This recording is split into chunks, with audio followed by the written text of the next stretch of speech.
ইজনে সিজনক আঁকোৱালি লোৱাৰ দূৰত্বটো বহুত দূৰলৈ বাঢ়ি গৈছে। মূল কাৰণ আধ্যাত্মিক চেতনাৰ অভাৱ। তেখেতে সুন্দৰকৈ কৈছে, আজি এতিয়া চাবলৈ গ'লে আমাৰ চব আছে, সকলো থকাৰ পিছতো দয়া, ক্ষমা, মৰম, স্নেহ, পৰোপকাৰ এই ভাৱবোৰ নোহোৱা হৈছে। ইয়াৰ মূলত কাৰণটো হৈছে আমি বস্তুবাদী আৰু ভোগবাদী চিন্তাক সৰ্বাংশে গুৰুত্ব দিছোঁ। যি আধ্যাত্মিক চেতনাৰে আমি মানুহ হ'ব পাৰোঁ তাৰ ওপৰত আমি গুৰুত্ব কমাই দিছোঁ। সঁচা, আমাক আধ্যাত্মিক চেতনা দিয়া, শিক্ষা দিয়া আমাৰ সমাজত ধৰ্ম অনুষ্ঠানৰ অভাৱ নাই। এনে এখন অসমত গাঁও নাই, নামঘৰ নাই য'ত ভাগৱত হোৱা নাই 7 দিন ধৰি। এনে এখন গাঁও নাই, চহৰ নাই, নগৰ নাই য'ত ভাওনা হোৱা নাই। সেই অসমত আমাক এনে শিক্ষা দিয়া অনুষ্ঠানৰ অভাৱ নাই। সত্ৰ আছে, নামঘৰ আছে, ভাওনা আছে, ভাগৱত আছে, বিভিন্ন মাংগলিক অনুষ্ঠান আছে। তাৰপিছতো কিন্তু আমি পৰিশীলিত জীৱন গ্ৰহণ কৰিব পৰা নাই, অৰ্থাৎ অপ্ৰিয় অপ্ৰীতিবিলাক আমাৰ বাঢ়ি গৈ আছে।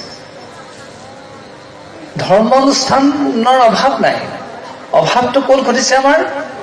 আমি যেন এই অনুষ্ঠানবিলাক সকাম ভাঙিবৰ কাৰণে, উৎসৱ পাতিবৰ কাৰণে, পৰ্ব শেষ কৰিবৰ কাৰণে পাতিছোঁ।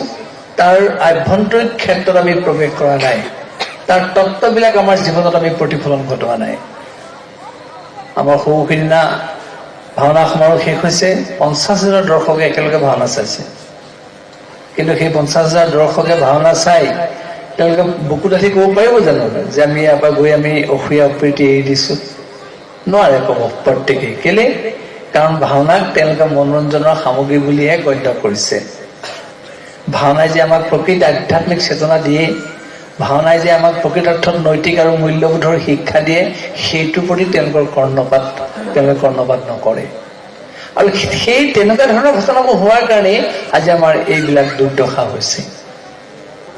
সেয়ে আমি বৰ্তমান এইটো কথা ভাবিবই লাগিব, সাংসাৰিক জীৱনত আমাক বস্তু লাগিব, ভোগ লাগিব, সুখ লাগিব, কিন্তু বস্তু ভোগেই জীৱনৰ সৰ্বস্ব হ'ব নোৱাৰে। আমাৰ এটা সত্ৰবিলাকে আমি আজি কম্পিউটাৰৰ মাধ্যম গ্ৰহণ কৰিছোঁ, যদি আমি নকৰোঁ আমি অচল হৈ যাম। আগৰ গোসাঁইসকলে দোলাখনত আহিছিলে, দোলাৰ ঠাইত এতিয়া গাড়ীত আহিবলগীয়া হৈছে, আহিবই লাগিব, নহ'লে গোসাঁইসকল অচল হৈ যাব। আগৰ মানুহে নাহৰগুটি লগাই পোহৰ ব্যৱস্থা কৰিছিল, এতিয়া ইলেক্ট্ৰিচিটি আহিলে, যদি আমি নাহৰগুটি যুগলৈ ঘূৰি যাওঁ আমি অচল হৈ যাম। বৰ্তমান কম্পিউটাৰ, বৰ্তমান ইণ্টাৰনেট আমি সকলো গ্ৰহণ কৰিম, কিন্তু তাৰ মাজত আধ্যাত্মিক চেতনা আমাৰ মাজত থাকিবই লাগিব। সুবিধা লাগিব, সুযোগ লাগিব, গাৰ্হস্থ্য জীৱনত আমাক বস্তু লাগিব, ভোগ লাগিব, তৃপ্তি লাগিব, সকলো লাগিব, কিন্তু তাৰ মাজত আমি ভাবি ল'ব লাগিব যে আমাৰ আটাইতকৈ সৰ্বোচ্চ চিন্তাটোৱে হৈছে আধ্যাত্মিক চিন্তা। আৰু সেইটো যদি সৰ্বোচ্চ বুলি জ্ঞান কৰিব পাৰে, ইয়াক যদি নিয়ন্ত্ৰণ কৰে, তেতিয়াহ'লে সকলোৱেই সুখ অনুভৱ কৰিব, শান্তি অনুভৱ কৰিব, পৰস্পৰৰ মাজত বিদ্বেষ সৃষ্টি হ'ব নোৱাৰে। এটা উদাহৰণ দিছোঁ, এই যে laptop, desktop, tablet, pen drive মই ব্যৱহাৰ কৰি যে আমি ছুইচ অফ অন কৰাৰ লগে লগে মানুহৰ লগত ভাৱৰ আদান প্ৰদান কৰোঁ, আমি যে কৈছোঁ আমি স্বচ্ছলতা অৱস্থা পালোঁ, মানুহৰ লগত তৎমুহূৰ্ততে সম্বন্ধ স্থাপন কৰিলোঁ, কিন্তু তাৰ পিছতে আমি ইজনে সিজনক হিংসা কৰিবলৈ এৰি নিদিলোঁ। তাৰমানে বাহ্যিকভাৱে আমি বিশ্বাস নহ'লোঁ, আন্তৰিকভাৱে আমি বিশ্বাস নোহোৱা নাই। কিন্তু আমাৰ মহাপুৰুষ শ্ৰীমন্ত শংকৰদেৱে আমাক যি সত্ৰ নামঘৰ ব্যৱস্থা দিছিল, তাত কিন্তু সেই আধ্যাত্মিক চেতনাটো সম্পৃক্ত হৈ আছিলে। কেনেকৈ চাওক, মহাপুৰুষজনাইও এই বিশ্বায়নৰ পৰিৱেশ আমাক গঢ় দিছিল। যেতিয়া নামঘৰত দবাটো বাজে, অঞ্চলৰ ৰাইজে গম পায় যে আমি নামঘৰলৈ যাব লাগে, তাক ধ্বনি কৰিছে, এটা অনুষ্ঠান হৈছে। যেতিয়া খোল তালৰ শব্দ বাজি উঠে, প্ৰসংগ কৰে, গম পাই যায় যে আমি তালৈ যাব লাগে।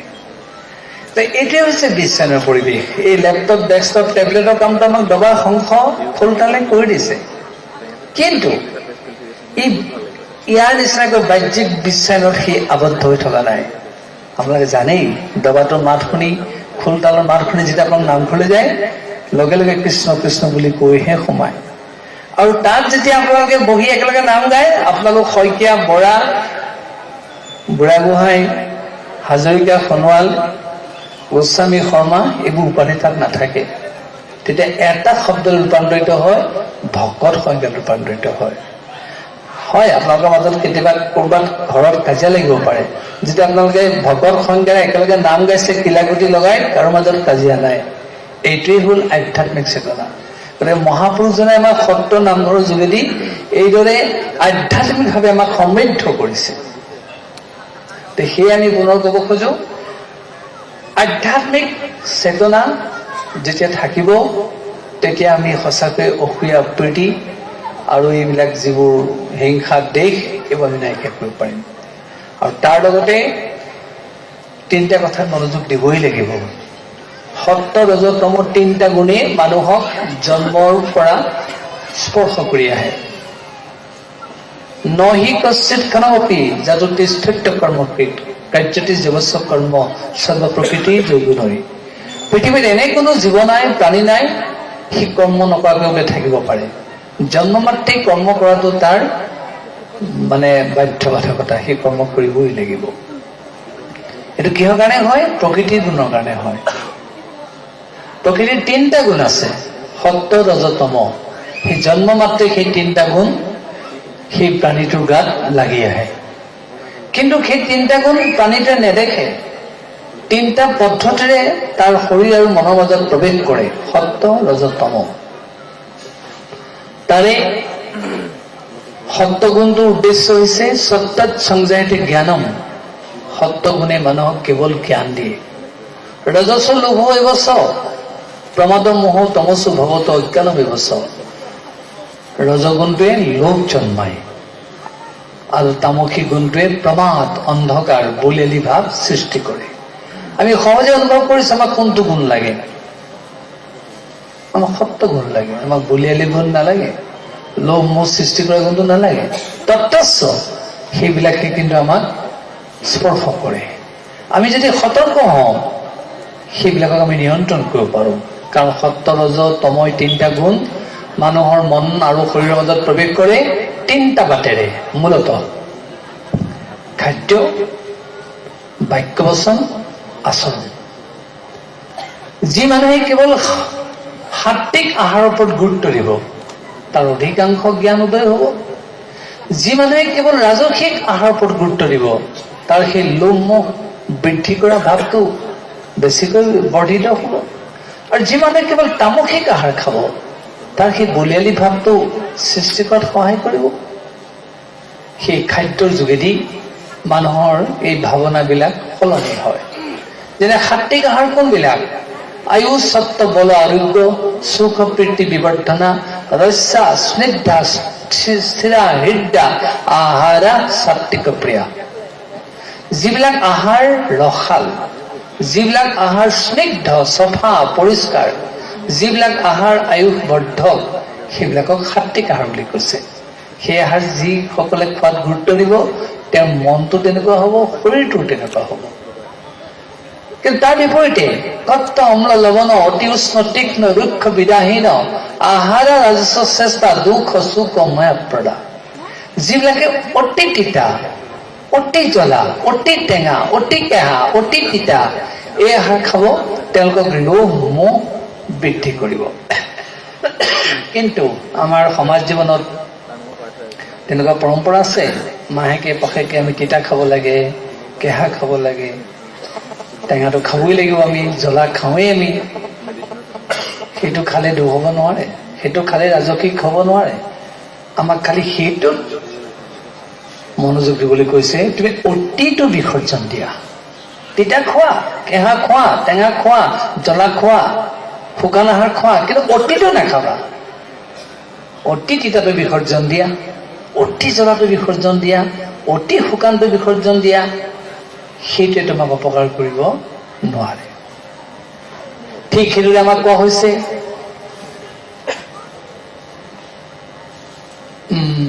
তামসিক আহাৰ। জাত জামংগত ৰসং, যে যিবিলাক আহাৰ বাঢ়ি হোৱা, যিবিলাক আহাৰ গেলি পচি যোৱা, যিবিলাক আহাৰ দুৰ্গন্ধ লোৱা, সেইবিলাকক তামসিক আহাৰ বুলি কৈছে।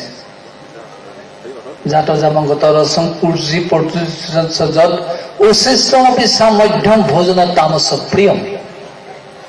তামসিক গুণৰ অধিকাৰীসকলে সেইবিলাক প্ৰিয় আহাৰ বুলি গ্ৰহণ কৰে, যিবোৰ দুৰ্গন্ধ লোৱা, গেলি পচি যোৱা, বাঢ়ি হোৱা। আৰু তেনে আহাৰ যদি কোনোবাই খায়, তেওঁৰ প্ৰমাদগ্ৰস্ত ভাৱটো আহিবই, অন্ধকাৰ ভাৱ সৃষ্টি হ'বই, বলিয়ালি ভাৱ আহিবই, অতি উত্তেজনা ভাৱটোৰ সৃষ্টি হ'বই। গতিকে আমি যদি এই তিনিটা আহাৰত গুৰুত্ব দিওঁ, তেতিয়াহ'লে আমি সতৰ্ক হমেই। অৰ্থাৎ তামসিক ৰাজসিক আহাৰ আমি নিয়ন্ত্ৰণ কৰি সাত্বিক আহাৰ বেছিকৈ খাম, তেতিয়া আমাৰ মনটো সাত্বিকী পৰায়ণ হৈ থাকিব, কেৱল আমাক জ্ঞানেই দি থাকিব, বিবেকৰ বিচাৰ দি থাকিব। কিন্তু তামসিক আৰু ৰাজসিকক গুৰুত্ব দিলে ই বিবেকৰ বিচাৰটো বন্ধ কৰি দিব, হৃদয়ৰ অনুভূতিৰ দুৱাৰখনো বন্ধ কৰি দিব।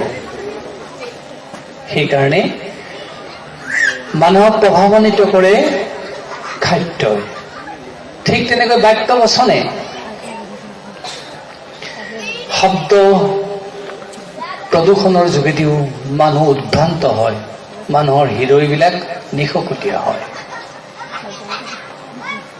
আমাক ভাল বচন ক'বলৈ কৈছে, কাৰোবাৰ খং উঠিলেও মাৰ্জিত শব্দহে ক'বলৈ কৈছে।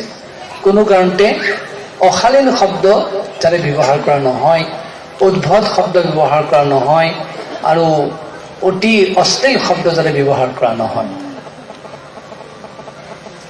কিন্তু আমি সেই কথাত সতৰ্ক নহওঁ।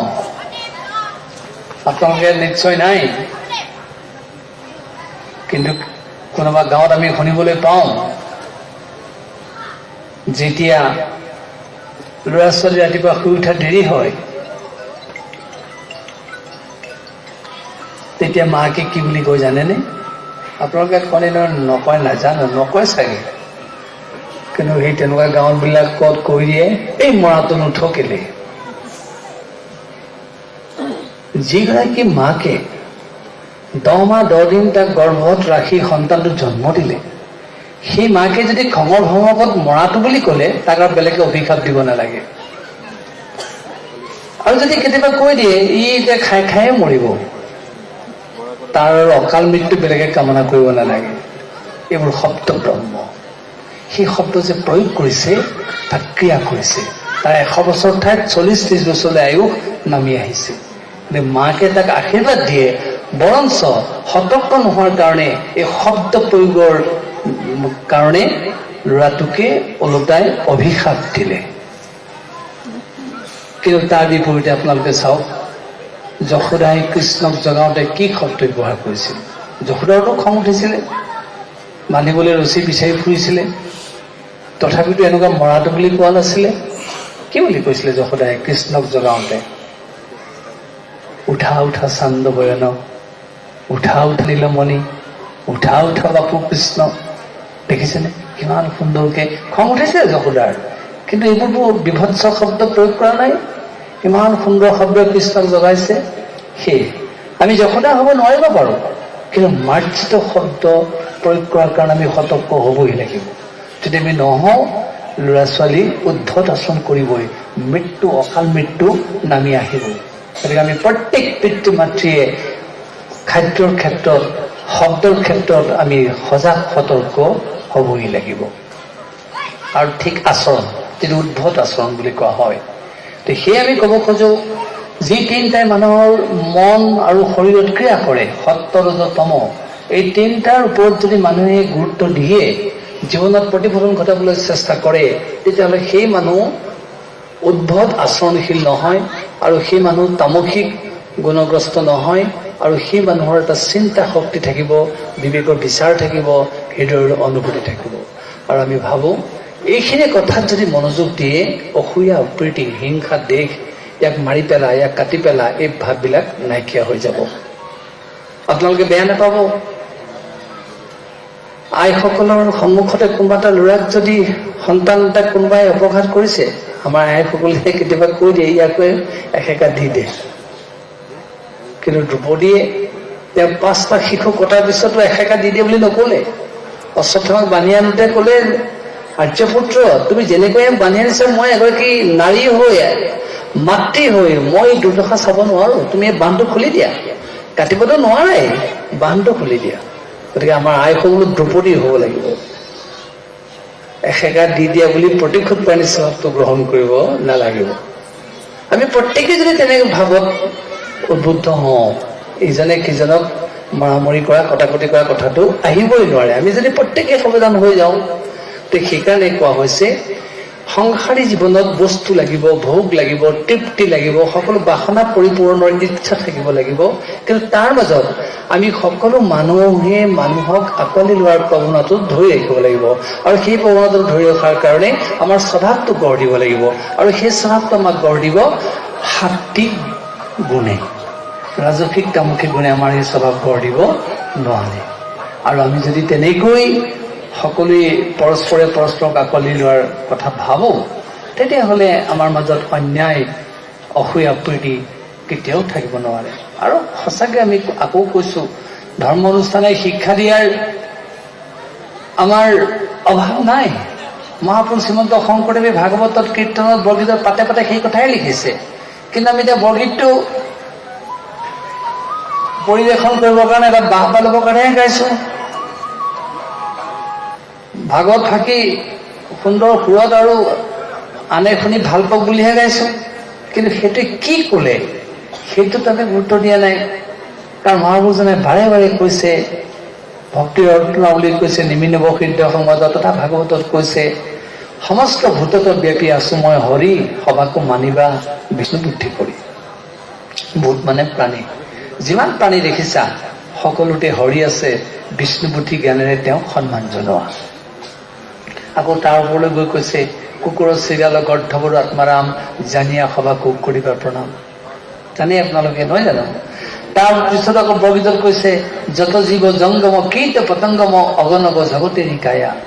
যিমানবিলাক অগ নগ জগ জীৱ দেখিছা সকলো ঈশ্বৰৰ কায়া বুলি ভাবা, অংশ বুলি ভাবা। চাওকচোন কিমান উদাৰতাৰে আমাক এনেদৰে সকলোৰে সৈতে সম্প্ৰীতি স্থাপন কৰিবলৈ কৈছে। কিন্তু আমি আজি সেই পদবিলাক আনে শুনিবলৈ ভাল হওক বুলি সুন্দৰকে গাইছোহে, বা বৰগীত গাইছো এটা অনুষ্ঠানৰ আৰম্ভণি ঘটক বুলি। কিন্তু ইয়াৰ প্ৰকৃত তত্ত্বটোৰ ভিতৰত আমি সোমোৱা নাই। আৰু সেইবিলাক আমি যদি আয়ত্ব কৰোঁ, এই ভাৱবিলাক আমাৰ সঁচাকৈয়ে নাইকিয়া হ'ব। গতিকে সেই আমি কথাখিনি এনেদৰে আপোনালোকক জনালো যে আমি প্ৰত্যেকে যদি সজাগ সতৰ্ক হওঁ, আমাৰ আচৰণত, খাদ্যত, বচনত আৰু এই 3টা কথাত যদি আমি সতৰ্ক হওঁ, তে আমি এইবিলাক নাইকিয়া কৰিব পাৰিম। আৰু তাতোতকৈ ডাঙৰ কথা, আহাৰ নিদ্ৰা ভয় মৈথুনঞ্চ সামান্য মেতত পশুভি নাৰানাম ধৰ্মহিত সমধিক বিশেষা ধৰ্মেন হীনা পশুভি সমাৰা। আহাৰ নিদ্ৰা ভয় মৈথুন পশুৰ আছে, মানুহৰ আছে। যদি মানুহ পশুৰ নিচিনাকৈ আবদ্ধ হৈ থাকে, তেতিয়াহ'লে মানুহ আৰু পশুৰ মাজত পাৰ্থক্য নাথাকিব, সকলো একেকাৰ হৈ যাব। কিন্তু আমি কোনেও পশু হৈ থাকিবলৈ নিবিচাৰোঁ। আৰু পশুৰ চিন্তাটো একাত্ম চিন্তা, আত্মকেন্দ্ৰিক চিন্তা। মানুহৰ চিন্তাটো কেৱল আত্মকেন্দ্ৰিক চিন্তা নহয়, মানুহৰ চিন্তা আছে সামূহিক চিন্তা। আপোনালোকে চাব, কুকুৰ এটাই খাই থাকিলে তাৰ পোৱালিটো যদি খাবলৈ যায়, সি ঘেং কেমাই তাক আঁতৰাই দিব। কিন্তু মানুহৰটো এইটো স্বভাৱ নহয়। আৰু মানুহ সেইকাৰণে শ্ৰেষ্ঠ, আৰু সেইকাৰণে মানুহৰ দুৰ্লভ জনম বুলি কৈছে। যে আমি যদি এই সামূহিক পৃথিৱীটো ৰাখিব পাৰোঁ, অকল নিজৰ পৰিয়ালটো নিজৰ কথাটোতে আবদ্ধ নাথাকি যদি সকলোৰে আমি কথা ভাবোঁ, আমি সঁচাকৈ মানুহ হ'ম। মানুহ য'ত হুচ আছে সেই মানুহ। গতিকে আমি এই চেতনাৰে উদ্বুদ্ধ হ'লে পৰস্পৰে পৰস্পৰক আঁকোৱালি লোৱাৰ প্ৰৱণতা আহিবই। কাৰণ আমি সকলো মানুহ এদিন আহিছোঁ, এদিন যামগৈ। গতিকে মই যদি ভালে আছোঁ, তেওঁ ভালে থাকক। মই যদি ভালকৈ খাইছোঁ, তেওঁ ভালকৈ খাওক। মোৰ যদি কিবা অকণমান আছে, মই তেওঁকো অকণমান দিওঁ। এই যিটো প্ৰৱণতা যদি থাকে, তেতিয়াহ'লে সেই মানুহৰ মাজত কটাকটি মৰামৰি ক'ৰ পৰা আহিব? গতিকে আমি যেন সেই নৈতিক চিন্তা, মূল্যবোধৰ শিক্ষা, আধ্যাত্মিক চেতনাৰ পৰা বহু দূৰলৈ গুচি আহিছো, যাৰ কাৰণে আমি আধ্যাৱন্ত হৈও বিশ্বায়নৰ যুগত দুখীয়া হৈছো। গতিকে আমি এই দুখীয়া হোৱাৰ প্ৰৱণতাটো যদি নাইকিয়া কৰিব পাৰোঁ, সঁচাকৈয়ে তেখেতে উত্থাপন কৰাৰ দৰে আমাৰ অসূয়া অপ্ৰীতি, দেশ হিংসা আমি বহু পৰিমাণে নাইকিয়া কৰিব পাৰিম। ধন্যবাদ। প্ৰভু জনাই